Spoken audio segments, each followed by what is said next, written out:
نحمدہ و نصلی و نسلم علی رسول الکریم۔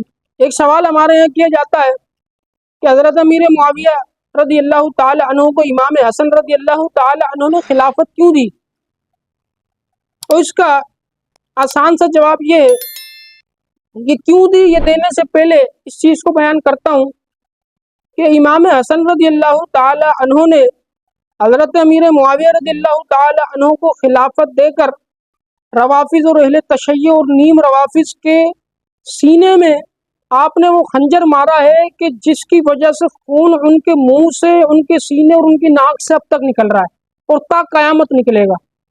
اب سوال یہ ہے کہ امام حسن رضی اللہ تعالی عنہ نے حضرت امیر معاویہ رضی اللہ تعالی عنہ کو خلافت کیوں دی؟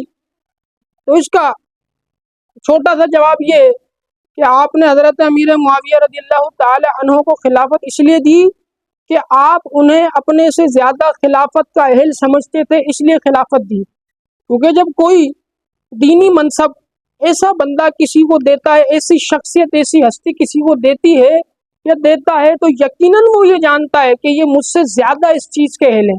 حضرت امیر معاویہ کو اس لیے آپ نے خلافت دی۔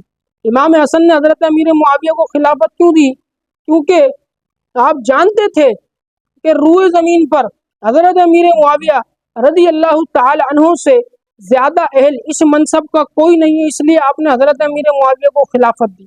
حضرت امیر معاویہ رضی اللہ تعالی عنہ کو امام حسن نے خلافت کیوں دی؟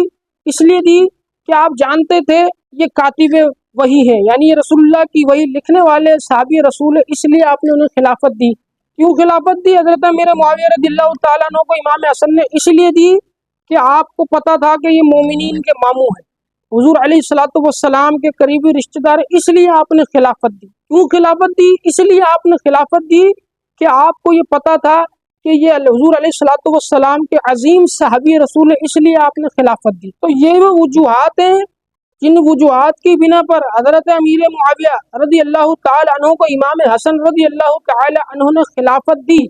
پھر آپ یہ دیکھیں کہ خلافت جیسا عظیم منصب، ایک تو یہ دینی منصب ہے، دوسرا یہ دنیاوی منصب ہے۔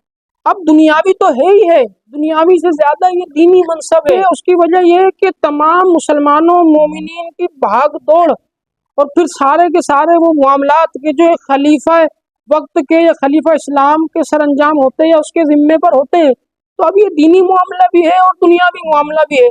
تو حضرت امام حسن رضی اللہ تعالی عنہ نے دینی معاملہ بھی اور دنیاوی معاملہ بھی، دونوں معاملے حضرت امیر معاویہ رضی اللہ تعالی عنہ کے سپرد کیے، اور سپرد کر کے امت مسلمہ کو یہ بتا دیا کہ امام حسن رضی اللہ تعالی عنہ اپنے دینی معاملات میں، اپنے دنیاوی معاملات میں اگر کسی کو بڑا سمجھتے ہیں، اگر کسی کو اہل سمجھتے ہیں، اگر کسی کو یہ سمجھتے ہیں کہ اسے یہ معاملات سونپے جائیں، اسے یہ معاملات سپرد کیے جائیں، تو آپ نے یہ بتا دیا حضرت امیر معاویہ رضی اللہ تعالی عنہ ہی وہ ذات ہے، حضرت امیر معاویہ رضی اللہ تعالی عنہ ہی وہ شخصیت ہے کہ جو اس چیز کا اہل ہے کہ انہیں یہ معاملات سونپے جائیں یا انہیں یہ معاملات ان کے سپرد کیے جائیں۔ اس لیے آپ نے اپنے دینی اور دنیاوی معاملات حضرت امیر معاویہ رضی اللہ تعالی عنہ کے سپرد کیے، اور قیامت تک کے آنے والے مسلمانوں کو یہ بتا دیا کہ جس طرح میں نے حضرت امیر معاویہ کی عزت کی ہے، ادب کیا ہے، احترام کیا ہے، تمہیں بھی حضرت امیر معاویہ رضی اللہ تعالی عنہ کا ادب کرنا ہے، احترام کرنا ہے۔ وآخر دعوانا ان الحمد للہ رب العالمین۔